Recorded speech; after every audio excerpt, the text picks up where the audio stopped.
is talking about.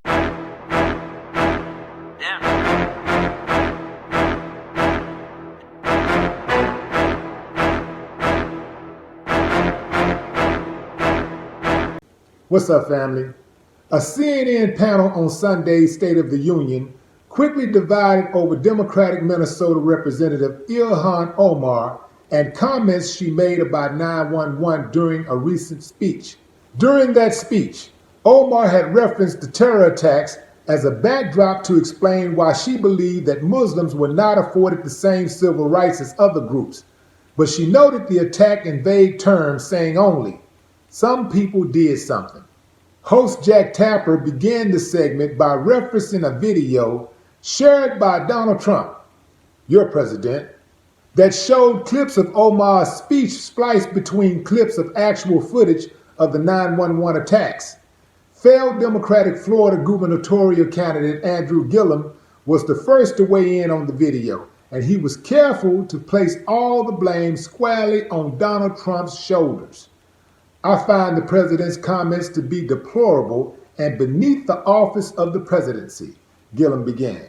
And while he admitted that Omar had become something of an easy target, he argued that the real problem was that Donald Trump was a racist. Linda Chavez, director of the Becoming American Initiative, argued that Omar probably should have chosen her words more carefully, and that, at least in this case, she may have handed the advantage to her critics. Chavez concluded by saying, "I'm not going to defend President Trump on this, but neither am I going to defend Representative Omar." Scott Jennings, who served as a special assistant to the former President George W. Bush, took it a step further and argued that the response to Omar's comments and the backlash that followed them was indicative of a much larger problem like an authoritative government that wants to ban freedom of speech. Yeah, unless, of course, it's coming from Donald Trump, because y'all know how that goes. "Well, I like him because he says what he means. He says what's on his mind." Funny how that works when people that you don't agree with says what's on their mind and you don't like them. How does that work? America's going to hell in a handbasket. Ilhan Omar is in the crosshairs of the Republicans because she stands for something. She ain't afraid to speak out. I'll check out a lot of these conservative sites, and man, they can't keep her name out of their mouth. They're really worried about this woman. What are they so afraid of?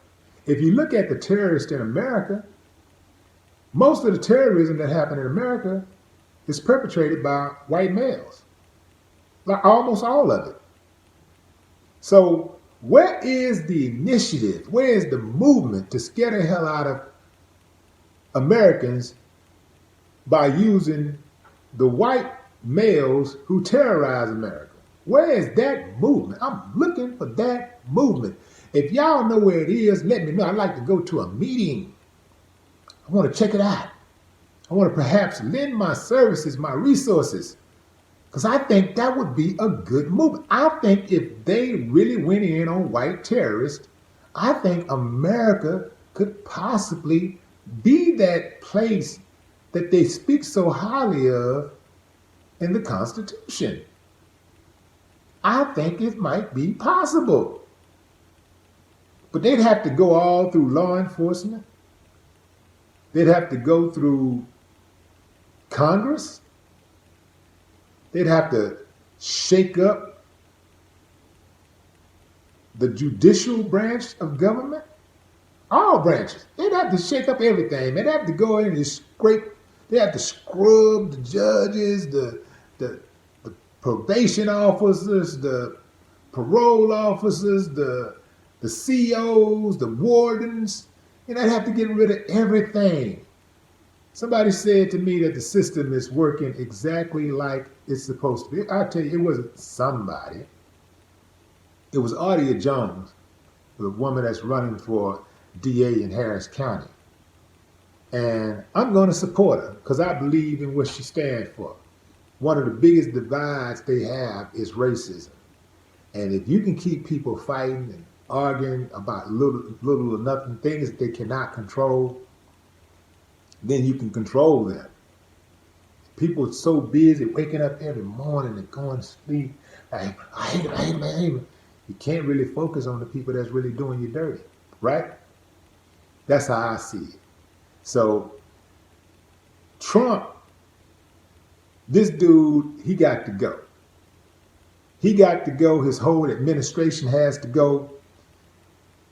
When you look at the violence that's going on in America, it is perpetuated by its citizens. Donald Trump is a so-called leader, and he spews hate every single day. He's the only president that I've known, that I can recall, that has purposely tried to incite violence against his own citizens. He tried to stir up the citizens who are at disagreement with one another, the sides who are at disagreement with one another, and try to get one side to become violent toward the other. And he make these little comments like, well, you know, if you would do that to me, if you tried that, that would be very, very bad for you, because I have biker friends and I have law enforcement and I have the military. And he's saying things like this about his own people. He's saying things like this to his own people. Not just politicians, but anybody that disagrees with him. And so you wonder why police, members of law enforcement are so out of control. Man, y'all need to stop focusing on these Muslims. That's a smokescreen. The Muslims ain't the problem. You know what the biggest problem in America is? The biggest threat to America is? Americans. No more talk. What the haters talking about? Damn.